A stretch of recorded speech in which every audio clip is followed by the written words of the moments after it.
যে ঘরের মধ্যে সূরা বাকারা তেলাওয়াত করা হয় সেই ঘর থেকে শয়তান পালিয়ে যায়। যে ব্যক্তি সূরা বাকারা নিয়মিত তেলাওয়াত করে তার জীবনে বরকত নেমে আসে। কি আসে? আল্লাহর রহমত আর বরকত নেমে আসে। যে সূরা বাকারা তেলাওয়াত ছেড়ে দেয়, সূরা বাকারা তেলাওয়াতটা করে না, ছেড়ে দেয়, তার জীবনে আক্ষেপ আসে, আক্ষেপ। সূরা বাকারা এবং আলী ইমরান কিয়ামতের মাঠে মেঘের মতো থাকবে, যা পাঠককে ছায়া দিবে ইনশাআল্লাহ তাআলা। এছাড়া আপনারা জানেন যে প্রত্যেকটা হরফে 10টা করে নেকি আপনারা পাবেন। আলিফ লাম মিম বললে মিনিমাম 30টা নেকি পাবেন ইনশাআল্লাহ তাআলা।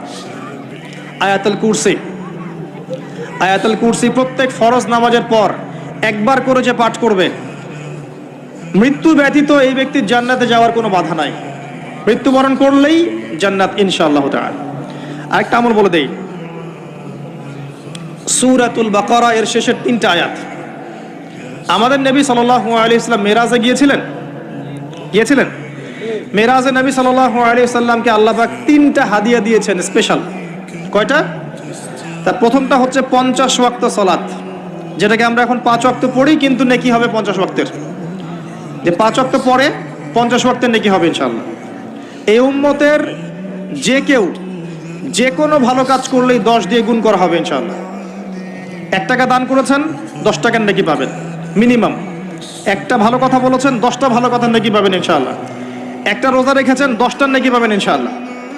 এই উম্মতের জন্য খাস, একটা ভালো কাজ করলে 10 গুণ বাড়িয়ে দেওয়া হয়, কিন্তু একটা খারাপ কাজ করলে 10 গুণ বাড়ানো হবে না, একটাই থাকবে ইনশাআল্লাহ। প্রথম হাদিয়া 50 ওয়াক্ত নামাজ। দ্বিতীয় হাদিয়া হচ্ছে এই উম্মতের কেউ যদি শিরক না করে মারা যায়, listen to me very carefully, এই উম্মতের যে কোনো ব্যক্তি শিরকের পাপ না করে মারা যায়, আল্লাহ পাক তার বড় বড় গুনাহগুলোকে মাফ করে দিবেন ইনশাআল্লাহু আযজা ওয়া জাল। আর কি চান? আল্লাহ পাক বলছেন হাদিসে কুদসির মধ্যে, হে আদম সন্তান, তুমি যদি আমার সামনে আসমান জমিন সমান পাপ নিয়ে হাজির হও, আসমান জমিন সমান গুনাহ নিয়ে হাজির হও, কিন্তু আমার সাথে কাউকে শরিক করো নাই, শিরকের পাপ নাই, তাহলে আমি আল্লাহ তোমার সামনে আসমান জমিন সমান ক্ষমা নিয়ে হাজির হব। বলেন সুবহানাল্লাহ।